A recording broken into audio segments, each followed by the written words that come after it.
اب میں آپ کو دا موسٹ ان ہیومن ورس سناتا ہوں.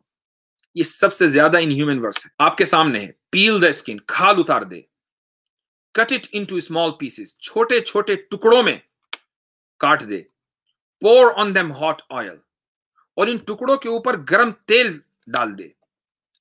اب مجھے بتائیے کہ جو آدمی اس طریقے پر اس ورس کے اوپر چلے گا وہ کتنا انہیومن ہوگا، کتنا غیر انسانی ہوگا. اس کے اندر صرف حیوانیت ہوگی، انسان تو اس کے اندر نہیں بستا.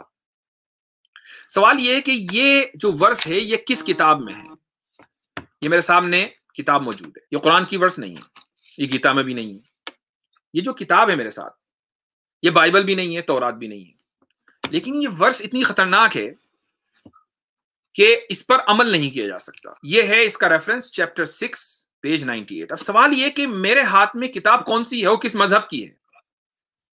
یہ ایک اہم سوال ہے. یہ کتاب، ٹھیک ہے، یہ کتاب آپ کو نظر آ رہی ہے، اس پر لکھا ہوا ہے vegetarian times complete cookbook, the best of vegetarian cooking with more than 600 fresh and inviting recipes. یہ ریسیپی کی کتاب ہے، ٹھیک ہے. اس میں یہ میں نے چیپٹر 6 پیج 98، پیج ایکچولی 99 ہے. یہ بہت باریک ہے، میں اس میں سے آپ کو نہیں دکھا سکتا، لیکن یہ لکھا ہوا ہے اس میں. اب دیکھیے میں نے کیا کیا. میں نے اس ریسیپی کی کتاب سے ایک عبارت لی اور اس کو آپ کے سامنے میں نے رکھ دیا، اور آپ کو اندازہ ہو گیا ہوگا کہ اس سے زیادہ، یعنی اگر آپ کے ذہن میں یہ ہو کہ بھائی اس سے مراد ایک انسان کو لیا جا رہا ہے، کہ انسان کو اس طرح کاٹ دو، اس طرح مار دو، اس کی ہڈیاں بوٹیاں تکے بوٹے کر کے اس کے اوپر گرم تیل چھڑک دو، یعنی مر گیا اور اب اس کے اوپر تیل ڈالا جا رہا ہے، تو اس سے زیادہ غیر انسانی سلوک کیا ہو سکتا ہے؟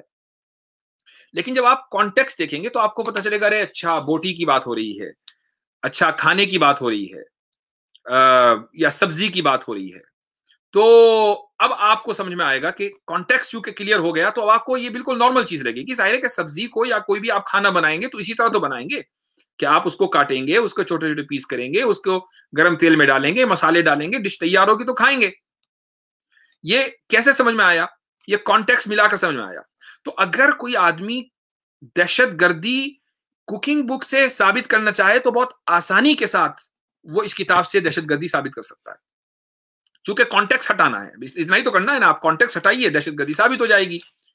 اسی لیے ہم کہتے ہیں کہ قرآن کریم کی آیتوں کو بھی اگر آپ اپنے حساب سے سمجھیں گے اور آگے اور پیچھے چھوڑ دیں گے تو آپ پھر جو چاہے ثابت کر لیں، لیکن پھر ہماری کوئی ذمہ داری اس سے نہیں ہے. وہ آپ کی سمجھ ہے، وہ ہماری سمجھ نہیں ہے.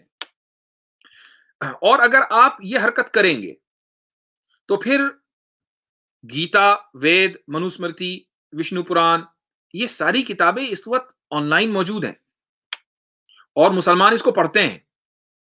وہ جانتے ہیں کہ ان کتابوں میں کیا لکھا ہوا ہے. لیکن ہم لوگ کنفرنٹیشن نہیں چاہتے، اور اگر ہم لوگ کنفرنٹیشن چاہتے ہوتے تو یہ بات بہت پہلے ہو چکی ہوتی. لیکن یہ بات بہت دنوں کے بعد آج ہو رہی ہے، اور یہ اس بات کی دلیل ہے کہ ہم کنفرنٹیشن نہیں چاہتے. ہم چاہتے ہیں کہ دونوں کمیونٹیز خیر سگالی کے ساتھ، امن کے ساتھ، سکون کے ساتھ مل کر رہیں. اگر قرآن کریم کی عنایتوں کے اوپر کسی مسلمان کو بغیر کسی کانٹیکس کے عمل کرنا ہی ہوتا نا، تو بھارت میں اکیلے تقریباً 20 کروڑ مسلمان ہیں. جس طرح ان کو نماز پڑھنی ہے تو ان آیتوں کے اوپر بھی عمل کرنا ہے. اگر وہ سب ان آیتوں کے اوپر عمل کر رہے ہوتے تو پورے ملک کی کیا صورتحال ہوتی، اس کا بخوبی اندازہ لگایا جا سکتا ہے.